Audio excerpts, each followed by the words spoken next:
students face, early careers folks face when they go out and try to do this work. Even professionals who've been out for a while, I find myself still, I think sometimes wondering how other people might respond to the things that I do with the people that I work with, in all honesty.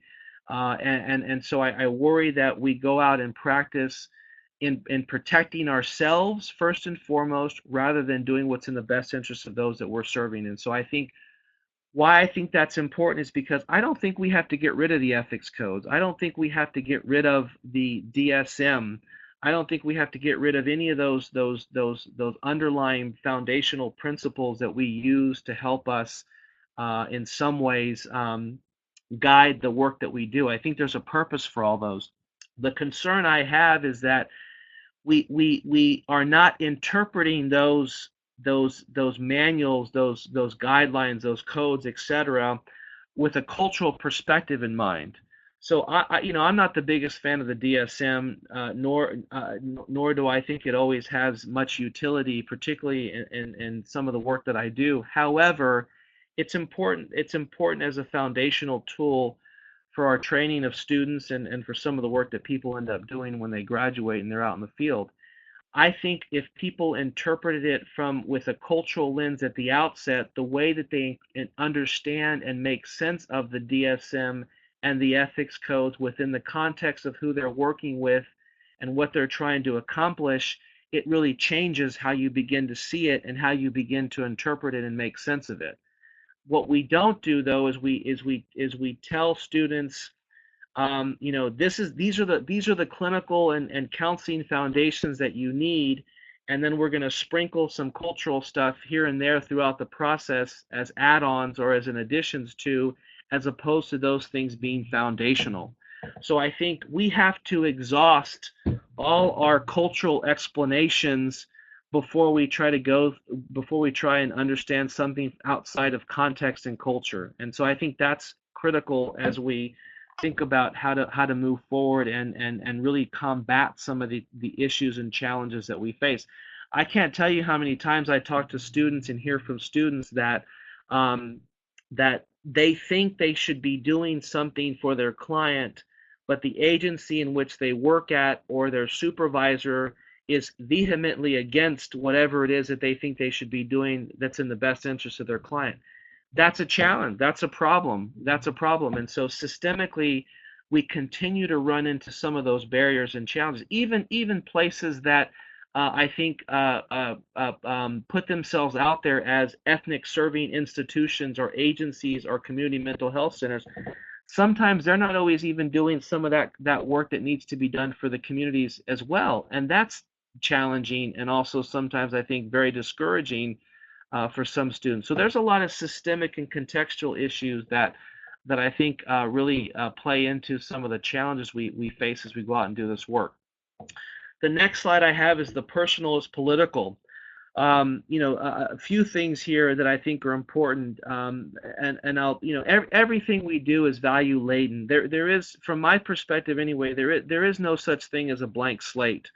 When I walk into a room or when I walk into a community, I'm communicating something about myself to somebody, about who I am, about where I come from, about my experience, whatever it may be. Likewise, when I encounter other people, that those processes automatically happen. So we shouldn't try to get rid of the values that are important to us and the things that matter to us as we try to do the work that's professionally important and relevant both to ourselves and to the people that we're trying to serve. And so the second bullet point says it's important to combine our commitments and obligations as professionals with our commitments and obligations as citizens.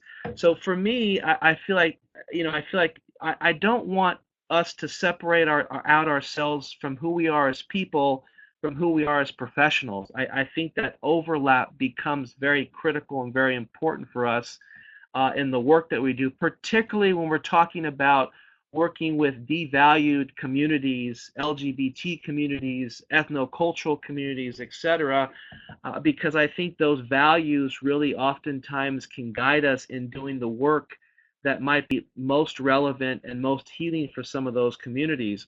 I'll give you a perfect example.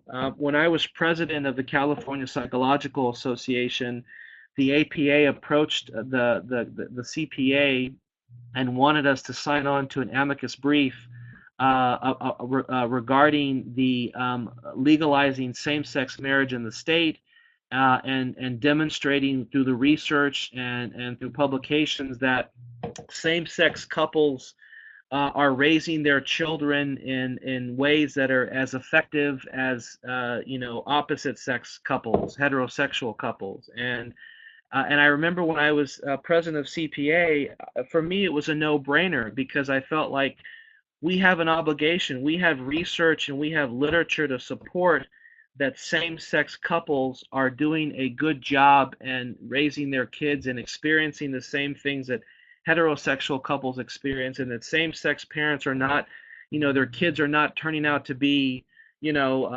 these problematic children any more than heterosexual parents' kids are. They're not, rearing children to ultimately become gay or lesbian or bisexual more than heterosexual couples are.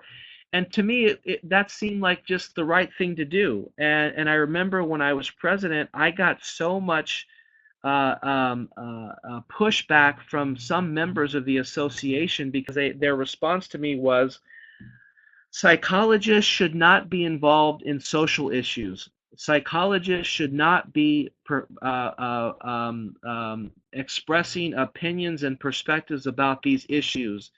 And I just could not understand that. And I felt like that was an ethical issue. If we have the research and the literature to support an issue, whatever that issue may be, there's an obligation that we have to demonstrate and to disseminate that information so that it's in the best interest of the people who are being most effective by whatever the issue may be, whatever that piece of legislation may be, whatever the law may be, whatever it is. And I remember getting emails from members of the association. It in many ways you could equate it to hate emails or hate mail, because I was pushing for this to be something that CPA signed on to and supported. And so I think at that moment in time, I began to really wonder, like, so people who were sending me hate mail or hate email because of my stance on this issue, and because I felt like it was the right, just, and ethical thing to do, also said, look, I will treat a gay or lesbian person in the office and have no issue with it, but I don't think we should be supporting and openly supporting these kind of social issues, particularly same-sex marriage. And so that left me wondering, well, how does that work? I realize that we don't have to necessarily, and we don't support everything that our clients come into the room with, but I often wondered, so you'll serve someone who's gay or lesbian, but you won't support the issue of same-sex marriage because it's a social issue that you don't think psychology should be involved with. Just an example of where I feel like, who we are as citizens of the world should really in some ways mirror who we are as professionals in the field of psychology. I think that's critical, and I think we shouldn't separate those two. It's a disservice to us, and it's a disservice to those who we're trying to serve. The second one, we've become accustomed to keeping our social commitments optional and our clinical work safely neutral. And that, again, that the example I just gave really, in some ways, demonstrates that particular statement in that issue. We've also assumed that what is good for our profession is also good for society, leaving out legitimate solutions for people's distress. And so we don't have all the answers. I think first and foremost, we do not have all the answers for what's going to work and what's going to be best for the people that we're trying to serve. And so you see a lot of that changing and evolving in the research and in the clinical work that folks are doing, where communities are walking hand in hand and participating in the development of the research agendas, the development of the interventions and how they're delivered, and how successful they were, what changes need to be made. And I will talk about an example of that in just a few minutes that I have participated in for the last 4 or 5 years. And so I'll come back to that. And then the last bullet point, and I really admire the work of Isaac Prelitinsky and he's been a big influence on how I think about some of these things. And he says that he and his colleagues would argue that wellness cannot flourish in the absence of justice, and justice is devoid of meaning in the absence of wellness. And so we have to, if we're going to truly heal the folks that we're wanting to work with and intervene, we have to expand our roles beyond just the research that we might be doing or the clinical work that we might be doing to include advocacy, social networking, cultural brokering, etc., in order to effectively engender a sense of healing and well-being for many of the communities that we want to work with.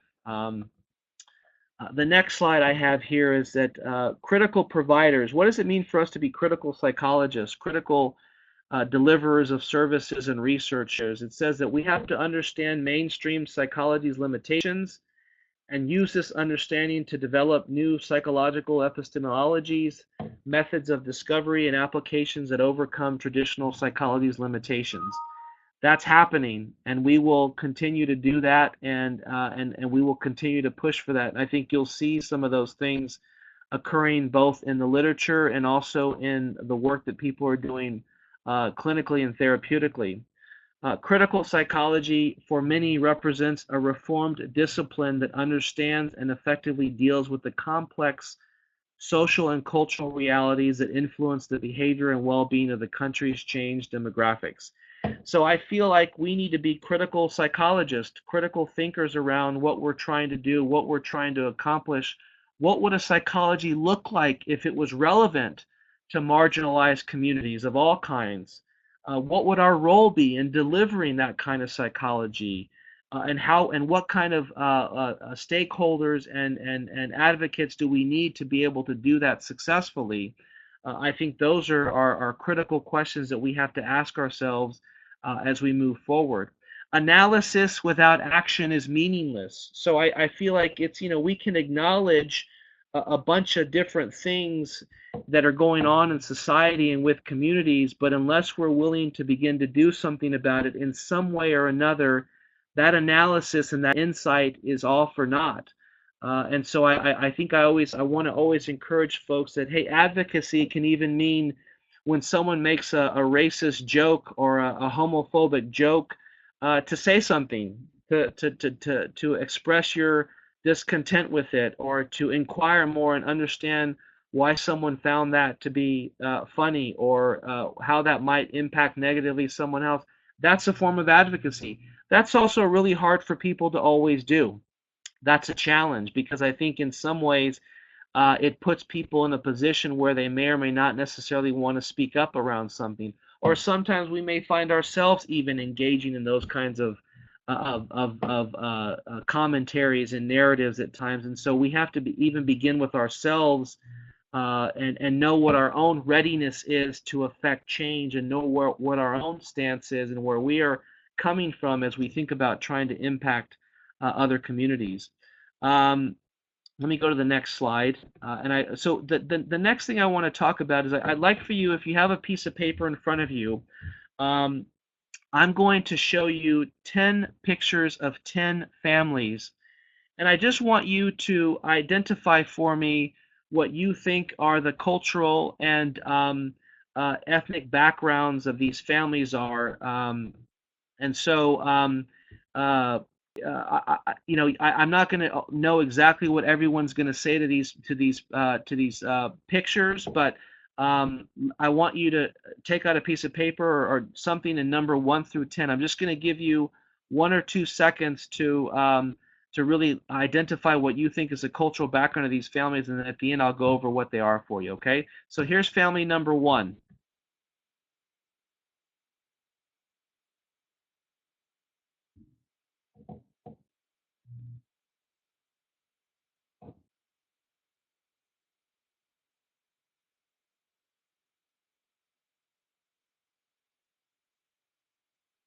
Okay?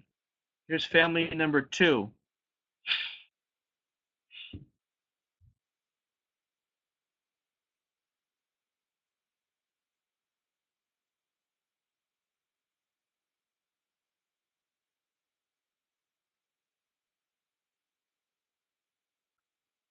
Here's family number 3.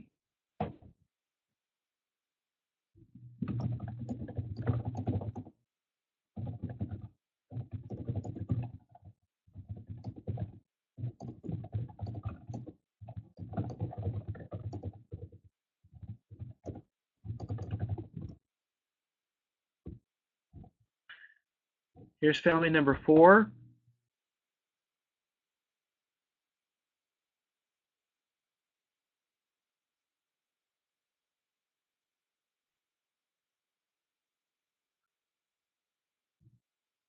Here's family number 5. I'm not giving you too much time because if I do, you'll start to overanalyze.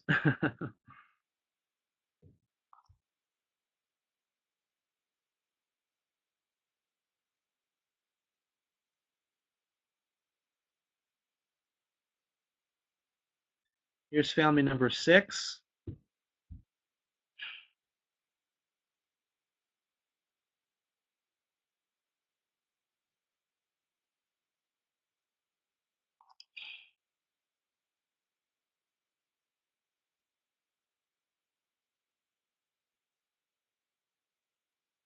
Here's family number 7.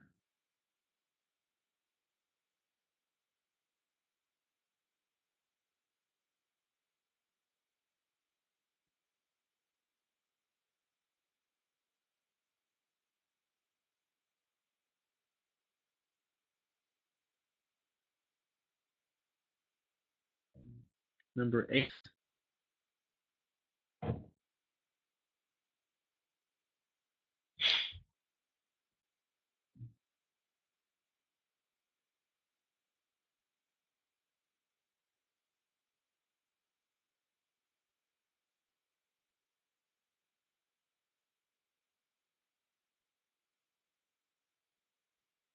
Number 9.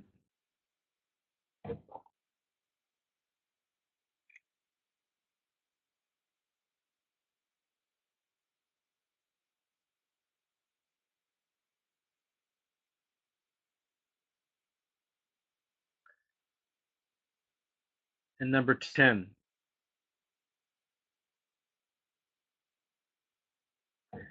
So I don't know if it's possible, but maybe if someone wants to maybe share through the chat, um, maybe some of the cultural backgrounds you identified. Maybe we can just give people a minute or so to maybe just type in a couple of your different ideas you came up with with regards to the families. I'll give folks a couple of minutes to maybe write a few things.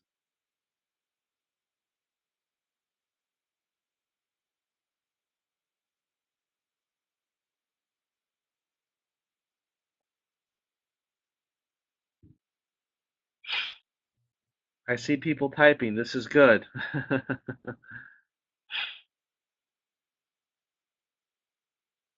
Okay, Central American, Mixtec, Amish, a lot of Native Americans, Mexicans. Okay,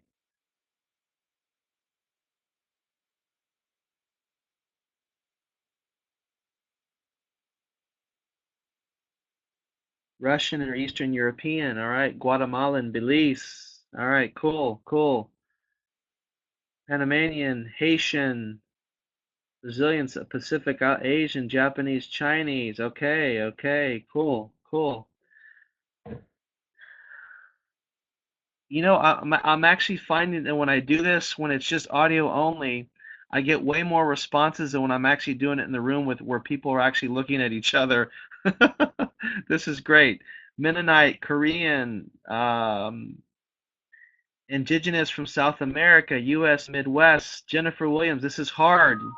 Yes, it is. Okay, so good, perfect. So let me tell you, all 10 of these families are Mexican families. They're all Mexican families. And so culturally, they're all Mexican families. And so I have this book. It's entitled Saber y Ver, to know and to see. And it was a photographer in Mexico who went all throughout Mexico, all throughout every region in Mexico, and documented these families' obviously histories and family histories, immigration histories, etc. And so culturally, they're all Mexican families. Now, obviously, they have different ancestry and different other places, but this is relevant because I think it's relevant for a couple of reasons. One is that to go out and do the work that I think needs to be done, we have to know who we're working with. And I think one of the barriers or challenges that we often face in going out and doing advocacy and working is I think sometimes we make assumptions about who we think people are based on maybe how they might identify in some particular way, or maybe based on where people are from in some particular way. And so I think when we go out and do the work, we have to understand that culturally, culture needs to be understood as more than just simply race and or ethnicity. If you look at these families, racially they look differently. Ethnically, they have a variety of different backgrounds.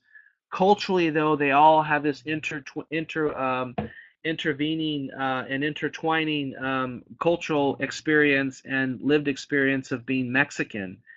And so I think we have to really be aware of what our own biases are and assumptions are about what it means to be Mexican and what it means to identify people in a particular way. So Latinos it's a very broad term. It's a very big term, and so I think while the term Latino in some ways may represent some continuity across the diversity of communities who find themselves under that umbrella term, there is an enormous amount of diversity in there. And then when you break it down to even one specific ethnic community, Mexican in this example, the wealth of the breadth of diversity and experiences, costumbres, customs, foods, etc., is also as is diverse as it is across groups. And so we have to be careful that we're not reinforcing the status quo in some ways. And so as clinicians and researchers,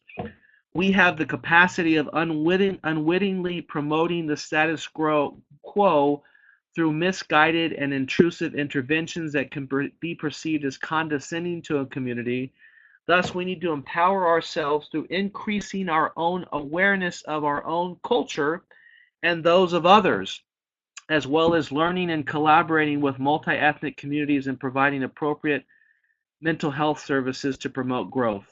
So I'll tell you that knowing thyself is foundational and fundamental to going out and being an advocate for a community, because knowing thyself is critical when you go out and try to meet people who represent a vast array of diversity from communities that may not necessarily represent your own. And when you try to connect with them and build relationships, it's important for you to know what you're bringing into the room. What's your stimulus value?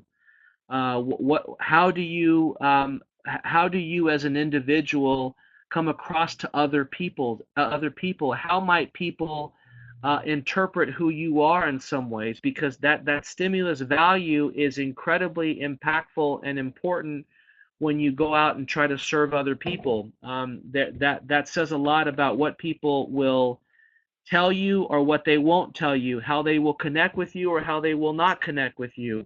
So your own awareness of who you are and culturally is critical, combined with knowing who you're going out and trying to work with. And so we don't want to make assumptions just simply based on how someone might identify themselves or where someone might be from. Goodman and colleagues identified 6 themes that are highlighted in the social justice framework. They include 1, awareness of the clinician researcher personal values and biases. 2, a shared power between community members and clinicians and researchers in improving the quality of services. 3, giving voice to those who have been historically oppressed and unable to voice for themselves.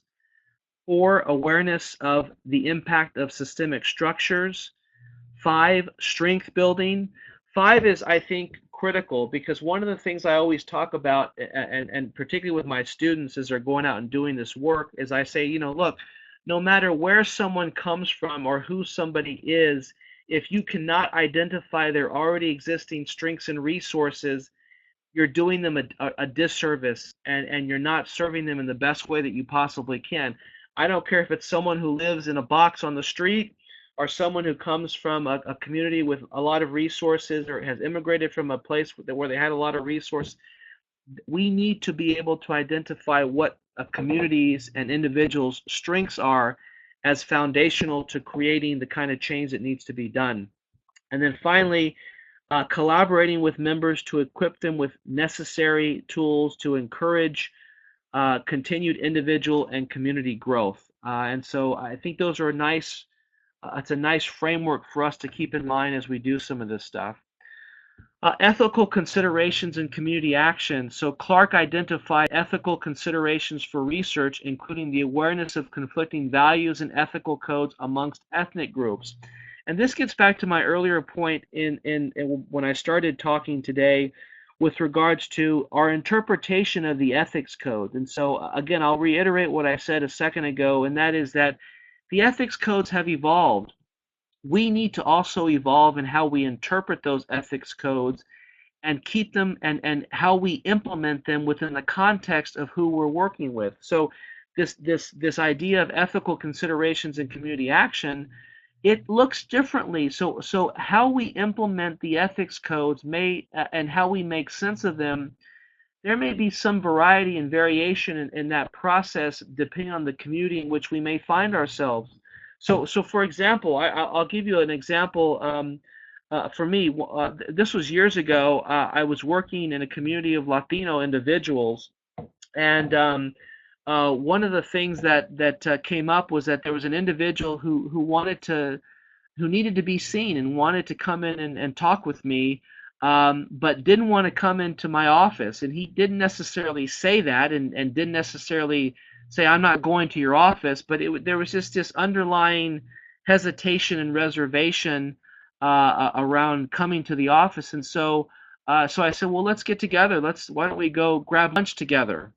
And this was we went and grabbed lunch together, and this was someone who came from under-resourced working class community with very little resources. And so I invited this individual to have lunch, and I paid for his lunch when we went to have lunch. And I said, hey, at the end of lunch, I said, hey, the next time we meet, why don't we meet at my office? And he said yes. And I saw him for 2 years after that, and he never ever once asked to be seen out of the office again.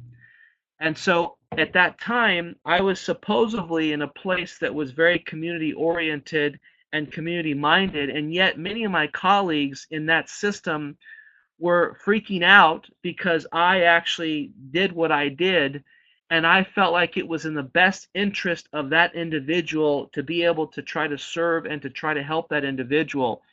I didn't do anything unethically from my perspective, and I could justify both on a clinical level and also on a social justice level and a multicultural level why that was important for me to do. And it was effective. It was effective. I saw him for 2 years, and he never once asked me to be seen outside of the office again. And so I think that's an example of where I think I took what I thought was in the best interest of the individual who I was trying to connect with and serve, yet I didn't do anything that was going to jeopardize my role as a psychologist in that moment in time. I felt like I was serving this individual, meeting that individual where I was at, and then in some ways bringing them back into the context of both serving them within the office and also yet serving them within the context of where they were coming from. And so that just something to think about as you think about some of the barriers that we face sometimes when we go out and try to serve communities. And there are a ton more examples, but I think that's something that I want us to keep in mind and as we think about trying to shift our paradigm a little bit. And then Clark also identified this community-based participatory research model, which is a model that I use in working with the communities I do here in Orange County. It's basically, collaborations where I'm walking hand in hand with the community in everything that we're doing, and the community is really driving the foundation and driving the work that's being done, and I'm accompanying them in the process, and we're both sharing equally, and sometimes they're taking the lead more than I am on what we need to be doing and how it's effective and why. Let me give you an example. So about 5 or 6 years ago, I got together with 6 other colleagues in the area here, who are all executive directors of ethnic specific serving agencies, and we identified ourselves as the Orange County Multi-Ethnic Collaborative of Community Agencies, or OC Mecca. And so this is a good example of community advocacy and social justice work. We came together because all these ethnic specific agencies were being underserved and underrepresented in the funding. And so what we said was, look, we got to figure out a way to increase the funding source to provide services to these communities. And so within the OC Mecca, we have an Arabic serving community. We have a Farsi speaking agency that serves that community. A couple of Spanish, Korean, Vietnamese.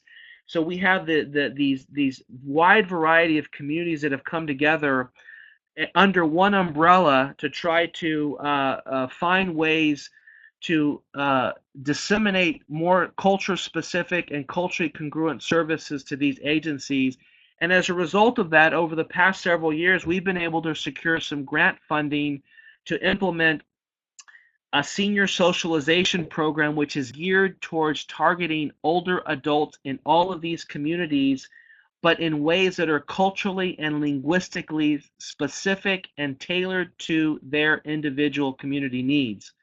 That's one program. The other program is an outreach and engagement community program where we go out and we disseminate and do workshops and presentations on where people can seek services in their community in areas and in ways where they didn't even know they existed before, and from people who are delivering culturally and linguistically congruent services to them.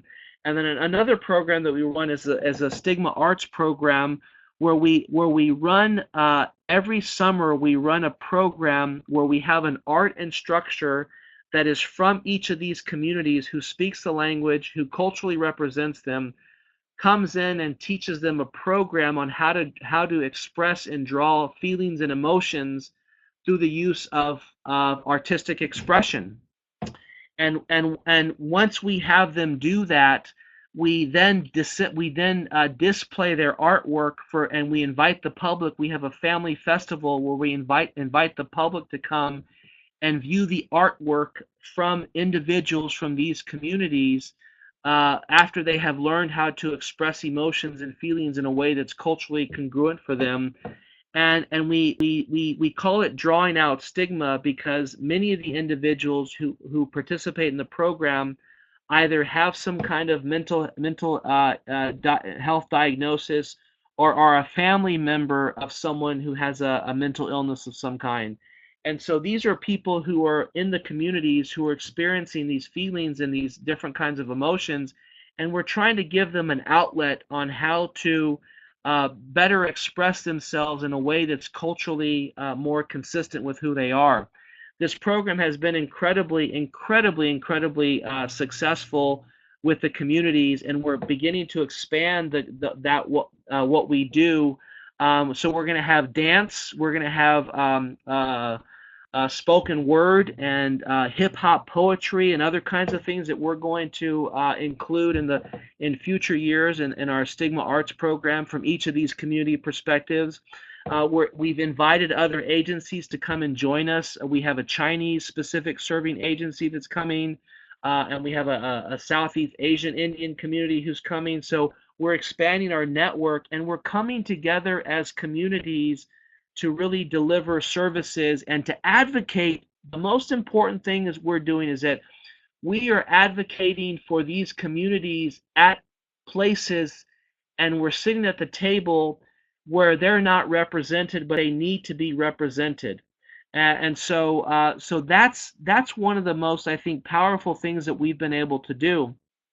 in doing that, it's been very interesting because when I was thinking about barriers and challenges, I was thinking some of the barriers and challenges that I have run into in going and advocating and trying to implement culturally specific services from these funding agencies is that they want us to implement these programs in a way that's quote unquote cultural, but they wanted to do it their way. And so I've battled many times trying to help these individuals understand that we can't do things the same way across all these communities. We can't implement the same surveys the same way along all these communities. We can't implement 10 or 12 surveys to measure the effectiveness of these programs across all these agencies because each of these agencies has their own historical experiences that they bring with them, contextual experiences, injustices, etc., that situate them in a place to where they're not necessarily receiving the information in the same way.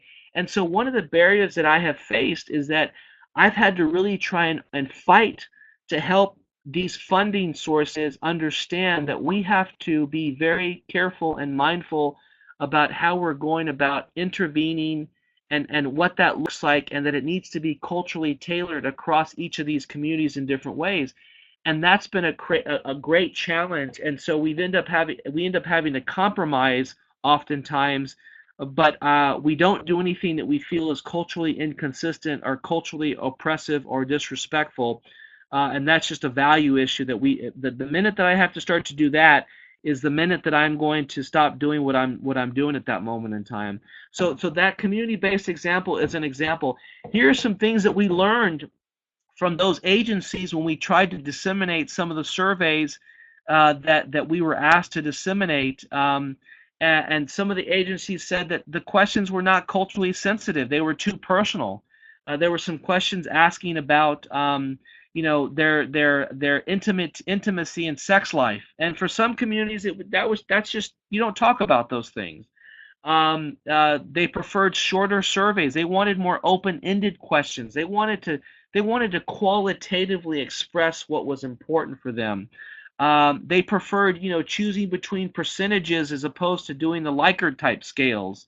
We obviously made sure all the surveys were in the languages that were consistent with the communities that we were actually serving. However, we also realized that the translation didn't always translate well into other languages, and we had to tailor that, and we had to modify our translations and back translations to not lose the effectiveness of the surveys, yet also while being culturally mindful of the community. So those were some of the issues that we learned. And then as a group, as OC Mecca, if you will, some of the challenges of coming together as 6 or 7 different ethnic communities is that we are still learning about each other. We've culturally misstepped. We've culturally unintentionally offended each other through our communication or lack thereof. So even though we all represent different cultural communities, we are still learning about each other. We are still learning how we communicate. We are still learning how we can best learn about negotiating our own communities and being respectful in that way.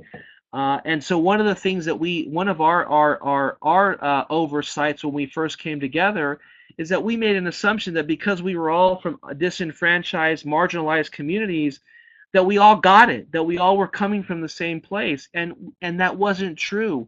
We all have our biases. We all in our meetings and in our processes, we have some communities that are making assumptions about other communities, and it's offending them. And so we've had to do our own cultural training and cultural responsiveness training to really help us learn about each other as well in the process.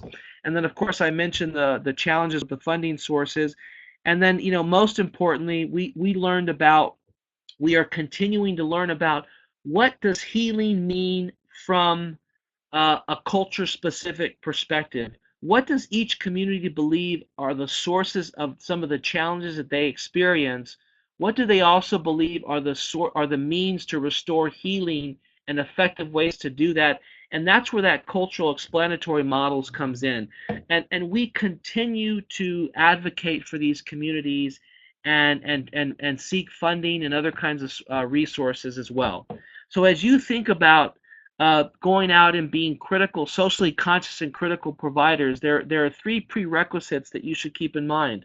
One, socially critical thinking, engaging in intense analysis of the effects of social structures on people, especially on marginalized communities. Two, critical consciousness, the capacity of individuals to consciously reevaluate and reinterpret their relationships with their culture and their socio-political world.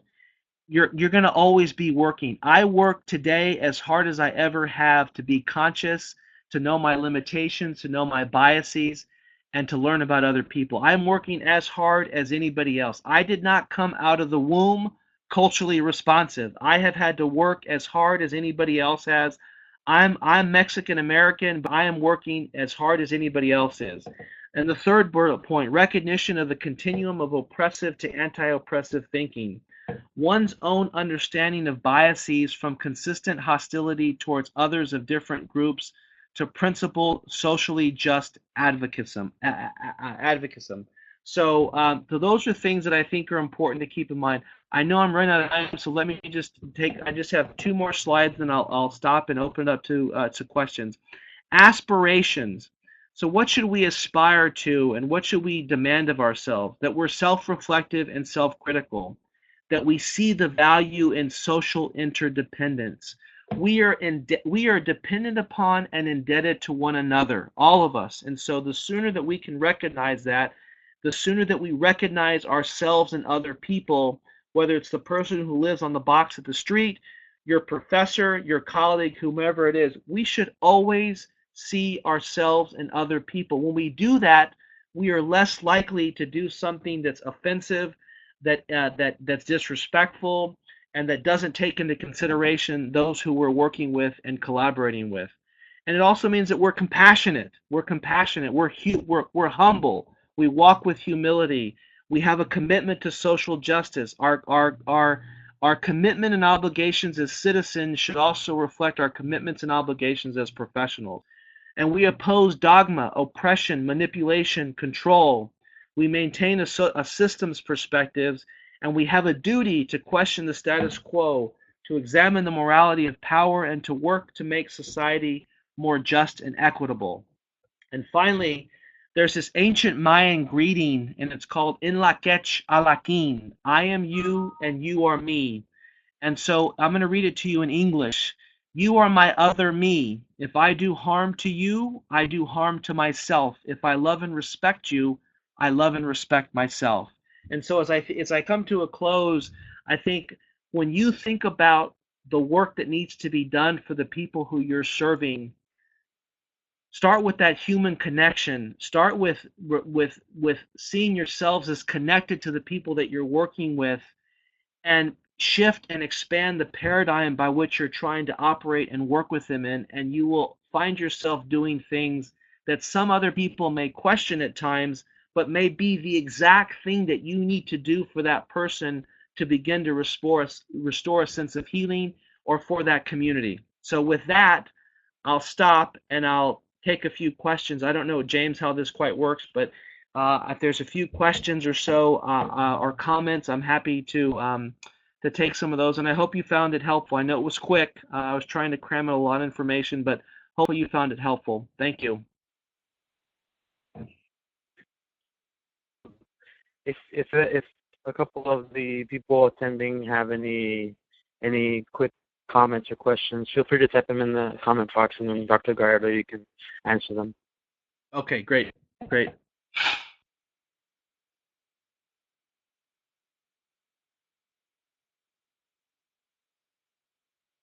Okay, I see, James, you're typing.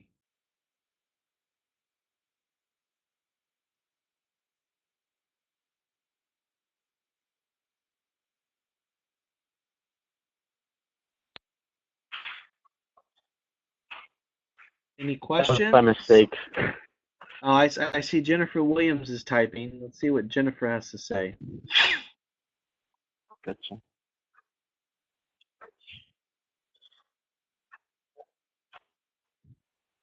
Yeah, definitely. This online format is a little more forgiving than doing it in person or anything like that. I think Yeah. there were a lot of good responses. Yeah, yeah, it definitely seems that way. Absolutely. Oh, okay. Okay.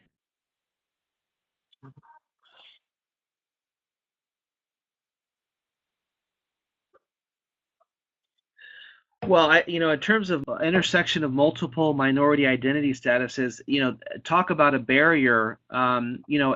What I would say is that's why I think, let me go back to one thing. Culture it is a very complex issue, Jennifer, and culture is very complex, and so I think that's why those slides are very important. Culture, as people change, so does the culture.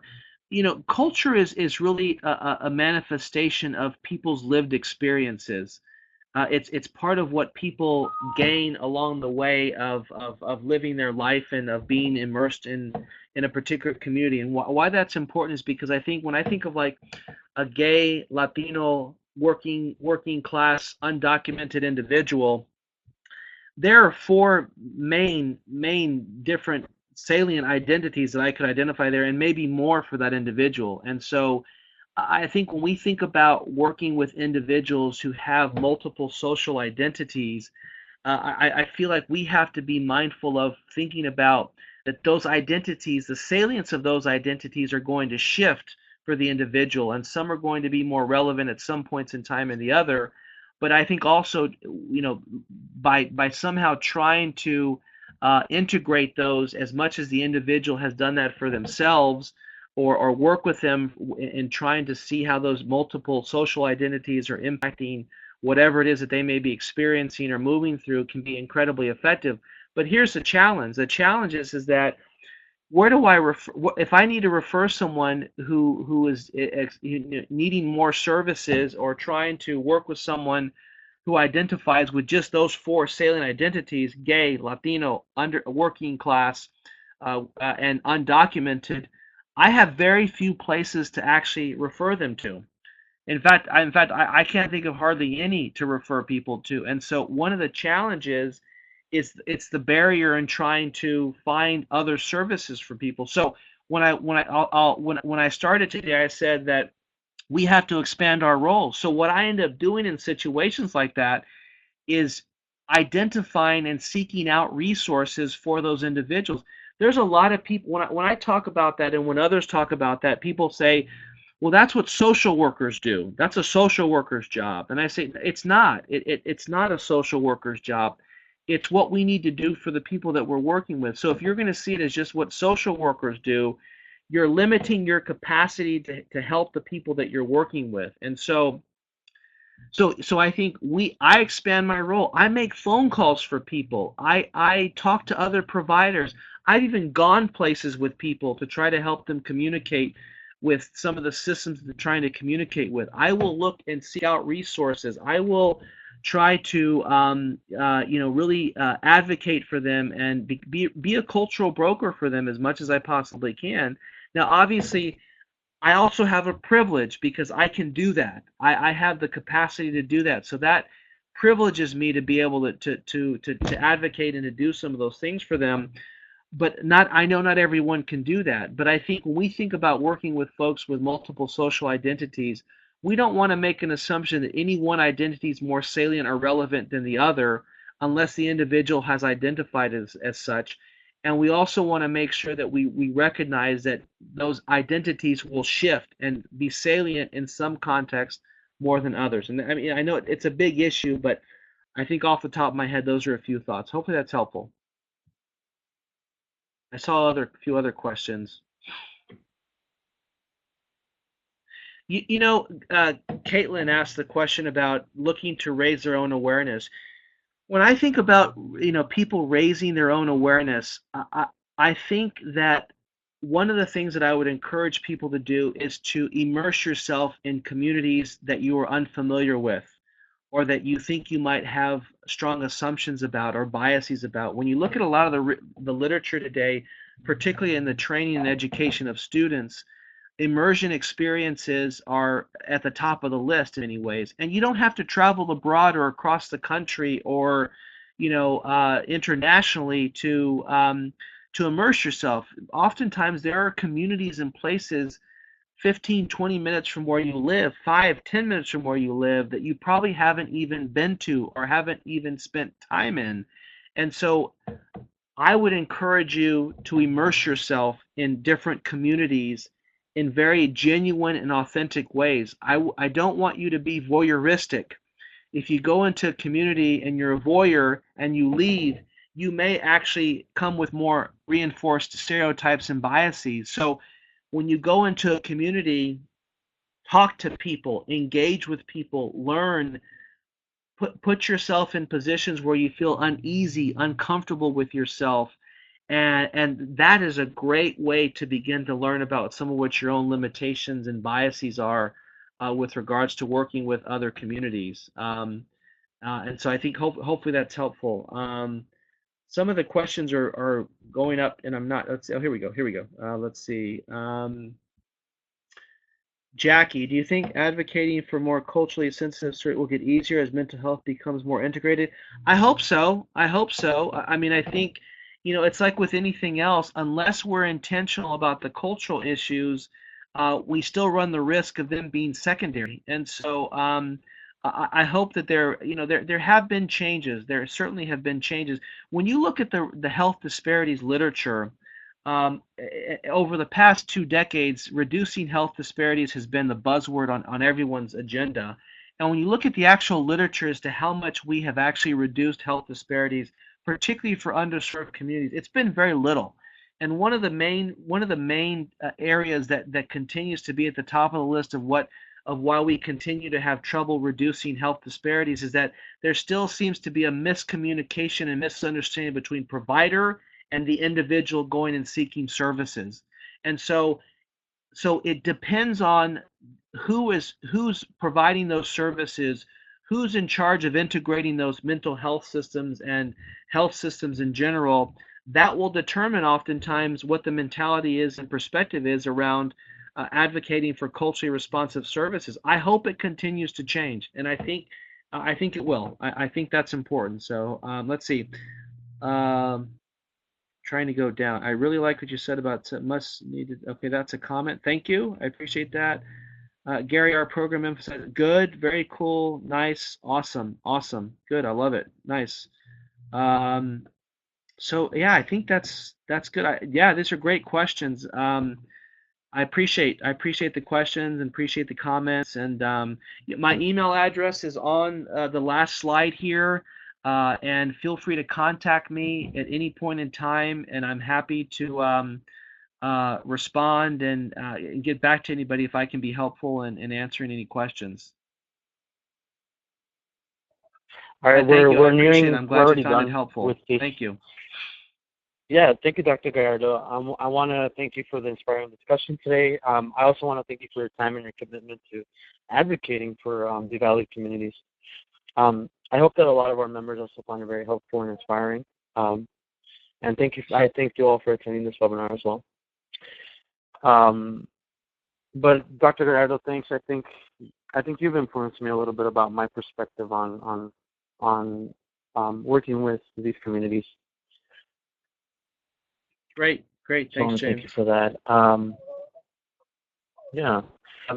I want to encourage. Well, before that, I'll be sending this webinar out as an audio file for y'all to keep, so y'all will be able to see the actual PDF file that Dr. Gallardo was working with. I also want to encourage you all to join Division 45, so you can keep up with other webinars we're going to have that myself and Chris DeCo, who is in attendance today, will have. If you have any questions about joining, feel free to shoot me an email. We're also on Facebook. If you search Division 45 student members, feel free to request to join our group. And that's pretty much it. Thanks, everybody. Thank you so much, Dr. Gallardo. I really appreciate the talk. I really enjoyed it. Good. Very cool. Thank you. Thank you. I appreciate all the comments too. Alrighty. Just approach everything with a sense of humility and love, and we're going to be good. We'll all do the right thing. Thank you. Thank James, you so much. should I just end the session? Yeah, go ahead and end the session. Okay. Thank you so much. Thanks, Take care, James. everybody. Bye-bye. Thanks. No Bye-bye. problem. Take care. Bye-bye.